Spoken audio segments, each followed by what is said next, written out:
Hi, I'm Mara Webster with In Creative Company, and I'm so thrilled today to be joined by director Hanna Bergholm to talk about her latest movie, Catching. And the first thing that I was interested in is, it sounds like you were incredibly involved in the development process from the script, because the screenwriter initially came to you with an idea, and even the fact that it's a female lead character was actually one of your input ideas early on. And because it's such a visually dynamic film, I was really interested in how being involved in the development process with the screenwriter really helped in starting to imagine the visual world and some of the details that you were able to intersperse into the film. Yeah, it was really vital to me to participate in the whole development of the story, first of all, and then the whole screenplay, because then during that whole process, we really discussed everything and developed all the characters, all the plot lines and everything with the screenwriter. And we worked very well together. And I think both of our kind of visual thinking worked very well together. And also I could then also in the screenwriting stage, I could put in my kind of view on the visuality of this film. And something, for example, that I really wanted to have for this film was that since we wanted to tell about mother who wants to keep up appearances of the happy family, I wanted her to be a kind of vlogger influencer, because I think social media is kind of today's way of keeping up appearances and show our kind of happy life to the whole world. And that really kind of started for me the whole thinking of the visual style of this film. And you're bringing up there the complexity of the mother-daughter relationship, which is so central to the film. And what I actually loved about it is you have a mother who's so keen to try and keep every detail, at a level of perfection.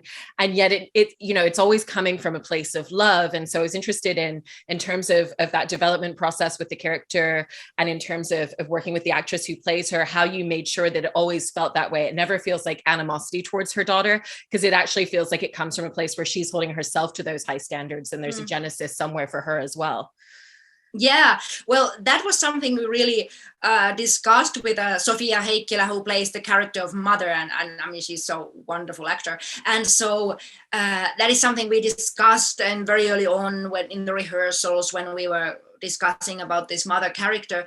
And I said that I think the mother is kind of person who unfortunately is unable to feel love, or to feel that she really loves someone. And I think that is quite tragic. I don't know what has happened to her in her kind of childhood. And I think she's kind of also a sad character, because I think she's kind of a person who also desperately tries to please. She tries to please her anonymous viewers who watches her vlog. So I think she tries to make everything in her life kind of to portray perfect happiness in order to find perfect happiness. And I think she never really ever finds it. And I also think that she does her best to kind of act in a very loving way. But at the same time, she doesn't really maybe feel very loving towards her daughter. And that is kind of the contrast that the daughter is facing all the time. And the mother is kind of, I was discussing with Sophia that the mother is kind of treating the daughter as something that belongs to her and is there to fulfill her maybe broken dreams in sports and in life. And she treats the daughter kind of to be her best friend, or so she kind of explains to herself. So yeah, I think she is very actually quite interesting, complex character. Yeah, she really is. And also talking about the main character with the daughter as well, with Tinja. I was interested in the casting aspect of that, because you saw, I think, something like over 1,200 potential actresses for that role.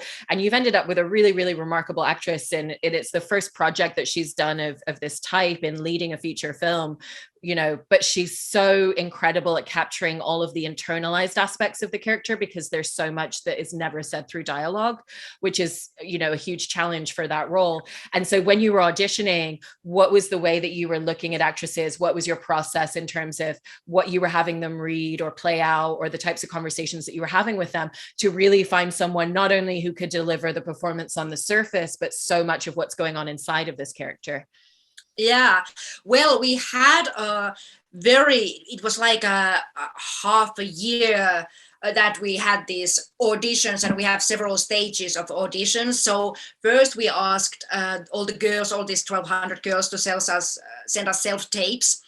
And in that, I just asked the girl, first of all, to show some gymnast tricks. They didn't need to be gymnast in real life, but just to be able to kind of played off that, okay, this might be a gymnastics girl, and then just to kind of present themselves so that I could see how at ease they are in front of camera. And then I had asked them to kind of imagine that they are in rage and look straight to the lens and scream out of rage, because it's very difficult for young children to play rage. And that was something that Sira really kind of could do, and really could kind of throw herself into that.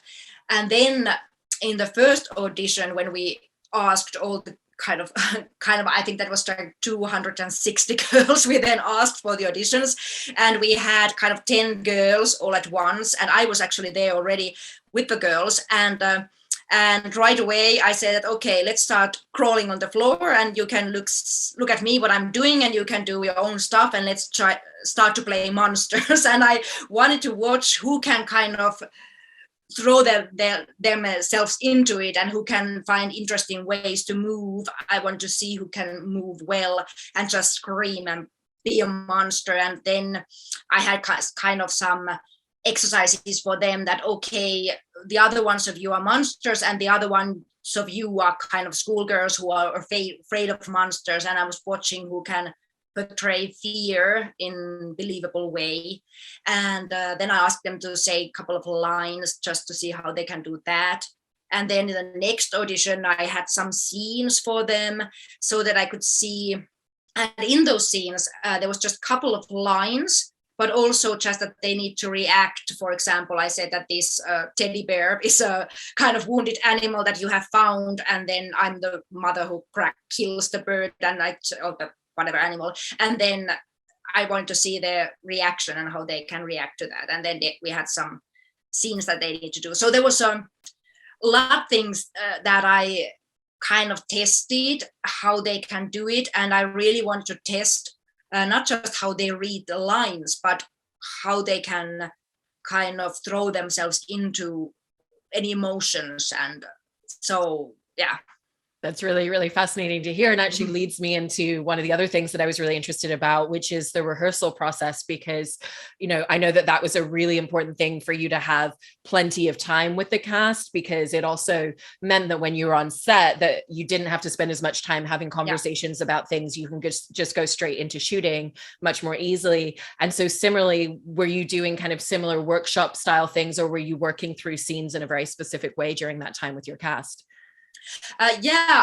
Since we had this Siri, this young girl who had never acted anywhere, she didn't even know what it means to be in films, and she was, of course, nervous about this professional actor. So for me, the first most important thing to do was for her to feel at ease and feel relaxed and safe among all our grown-ups. So again, we basically crawled on the floor and played monsters, and we did some baking together, and we shot some funny short film in one day where all the kids could come up with characters for us grown-ups, and we had to put on funny costumes, and the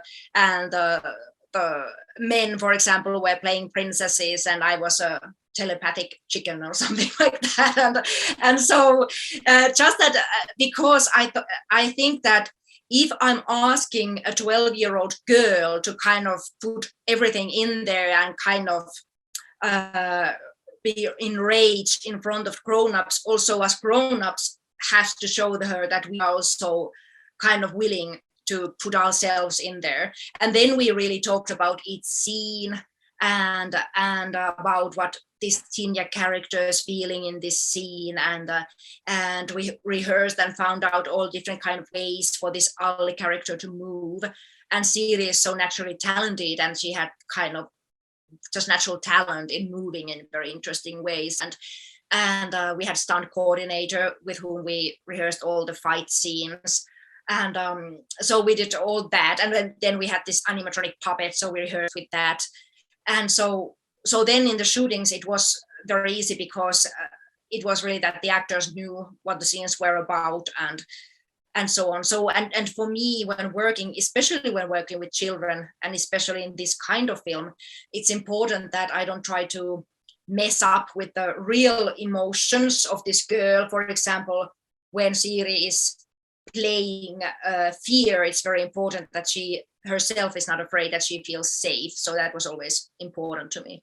Yeah. And I'm so glad that you're bringing up, obviously, the animatronic bird in the film. Mm-hmm. And I really wanted to talk about that because it's such a remarkable visual throughout the film. And also your collaboration with Gustav Hogan, who's the person who like worked with you to design it, has worked on films like Star Wars and Jurassic Park, and was interested in how the two of you worked together collaboratively to come up with a lot of the design elements, not only that would look really great visually on screen, but also the kind of explore a lot of the undercurrent and a lot of the themes underneath, because even just the fact that it's a very emaciated creature, speaks to some of the undercurrent of, potential eating disorders that are explored within the film. And, then you've got this like really, really kind of like scrawny feel on the outside, but these like very connective eyes to create that relationship with her.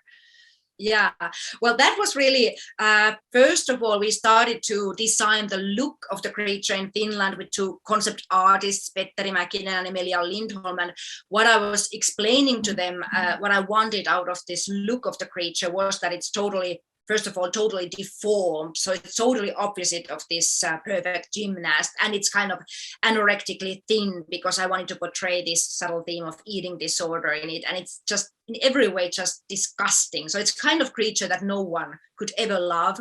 And I was describing that it's kind of like a smelly teenager, that it's raging to its parents, but just wants to be loved.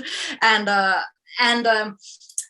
also, yes, I didn't want it to be an evil character. I didn't want it to be a predator. So I really wanted to have these big eyes, so it looks like it's kind of innocent and always all instincts open. So these concept artists, they draw some concept images of it and did a 3D sculpture of it. And then I was Googling who is the best animatronic designer in the world, and I found Gustav Hogan, who has done all these amazing films. And I emailed him basically like, hello, I'm Hanna from Finland. I have a film. Can you make a puppet? Good story, but low budget. And so he got excited about the project and came along, and he looked at our concept designs that we had, and his team started to build the puppet. And we were in communication all during this process, and they were asking me a kind of comments for every step. And it was really when the puppet, it has just the skeleton of the puppet, and then we had puppeteers that Gustav kind of collected, and there were 5 puppeteers that have been working in all Star Wars films, and they were so professional and so nice. And so we had rehearsals with this skeleton puppet and the puppeteers. And then in the rehearsals, they also came up with the ideas what the puppet could actually do. And we kind of tested what the puppet can do well and what it can't do. So best not to write that into the scenes. And so, for example, the puppeteers came up with the idea of the creature grabbing a girl's finger with its tiny hand, and that was kind of something that was their idea. And and then in the end result, I could just really admire the skill of everyone, the whole team who have been involved in making this puppet, because it was so well done and so skilled work. And what were the logistics of filming scenes with it once you were on set? Because it was a mix of, as you were saying, puppeteers that were controlling the limbs, but then also there was some, kind of like remote control of the expressions on its face. And some of the scenes are incredibly intricate, even just the actual hatching itself when it's coming out of the egg. There's so much movement and motion in that. Yeah, well, it was basically in the shootings, we had 5 puppeteers moving the puppet's body with rods, and all the facial expressions and fingers moved with remote control. So practically in this kind of bird human stage of the creature, almost all you see in the final film is what we did practically on set. But there was some things kind of, for a couple of shots we enhanced the pupil movement and nostril movement with VFX, and for some scenes when it hatches, we kind of, that was all kind of practical effect, except that for some scenes we kind of put some images together in VFX, kind of like there is a picture of girl peeking through the wardrobe, and there is a mirror where you see the creature. So those were kind of the mirror image was put there and made kind of better with VFX. But otherwise, it's basically all was there that we did on set. Yeah, I also wanted to talk a little bit as well about working with your cinematographer, because again, there's very specific choices made in the fact that everything is very light. There's really no shadows in the film until much later on, and they're very minimally used and very specifically chosen for certain scenes. And it really also enhances a lot of the color palette with kind of these hues of very pastel pinks and blues, where even the egg is kind of designed into color with the walls of the house, the clothes that people are wearing, the manicure the mom has. And so how did you determine those elements of lighting and color together? Yeah, well, that was really, I wanted to portray this mother's lovely, perfect world. And I really wanted, since she doesn't want any strong emotions in the family, so there are no strong colors. It's all kind of light pastel colors, and since he doesn't want any dark secrets in the family, so there are no dark shadows. So there's kind of feeling that there's nowhere to hide, you can see everything. And with our production designer Päivi Kettunen, I discussed that I really would like to have all these elements that you would consider to be feminine and lovely, so let's have some rose wallpapers. And then she found these very crazy rose wallpapers, and we put them in every room with every possible color. And with our DOP Jarkko Teelainen, who did also wonderful work, so we also discussed this light that is always very soft and no dark shadows, except in some particular scenes where with this alley creature, so the darkest shadows and the most darkness is there. And usually, especially in horror film, the darkness is something where the evil lies, so to speak. But in this film, yes, that's where the creature is. But in my mind, maybe you can think that might not be the biggest horror of the film in the end, because in the creature, she's kind of uncontrollable and doing horrible things, but she's also, with her, the girl can also face her kind of sorrow and for need of love. And I think it's important to face your emotions, no matter how difficult they are. So in this facing her in dark side of herself, so to speak, there's also comfort. So that was kind of the logic for us when planning the lighting of the film. And in the way that you bring us into the film, there's kind of this full sense of security in those opening moments with that light, with those colors, with the music that we're hearing before it starts to feel very ominous. And the earliest kind of shift in that trajectory is obviously the breaking of the bird early on. How did you determine the way that you wanted to set that tone at the beginning, and when you really wanted to bring the audience into what a lot of the tone for the rest of the movie was going to be? Yeah, that was already in the script. There was this scene when the bird flies inside and a mother breaks the neck of the bird. And that was something I wanted to put into this story, was this to use the mother's vlog and her shooting the vlog in the very beginning, just to portray what she's doing and how she wants to present her family. And I also wanted to have these her vlog shots, so to speak, to be kind of gliding in like the bird would be flying. So I want to introduce this kind of gliding bird-like movement into the film. Yeah. And we were talking a little bit before about some of the gymnastics, and it's such a great sport for the theme of perfectionism, because it's literally something where you're getting scored on, and deducted Yeah. on any single mistake. But again, I love the way that you've brought the camera in so close on Siri as she's performing, and then the difference in the way that you're shooting that versus the moment that we see one of her teammates give an actual perfect performance, and just the motion and the rhythm of that. And so wanted to hear a little bit about the way that you use the camera for those two different trajectories. Yeah, and that was something we really wanted to tell in these gymnast scenes, that that the whole gymnast sport itself is not an evil sport. So for example, her coach is nice, and the other girls seem to like the sport. And so the way we want to shoot it was that we are always very close to Tinja. So for example, there are some other girls, we hear them laughing, but we don't really see them that much. And the only thing we basically see is then the neighbor girl kind of doing very kind of easily good performance, because she's kind of enjoying the sport herself. And that is kind of something that she really wants to do. Instead of Tinja, she's kind of failing all the time because, well, she doesn't really enjoy it herself. It's just her mother's ambition. And we really wanted to stay close with Tinja because I wanted to portray how kind of closed she is herself. She's not really with all the other girls and having interaction with them. She's just concentrating on kind of her need to succeed. Yeah. And with Tinja's interactions with the bird and with the creature that comes into the film, it's great because it's not just a very linear development of what that relationship is. It's a confidant, it's a friend. There's something really maternal about the way that she's taking care of it. And also at the same time, it's an expression of so many of her internal fears. And so how did you approach wanting to shape each scene as telling a different story of who she is and all of the different things that she's grappling with, particularly since you have that female character of that very specific age where so much is coming to a head?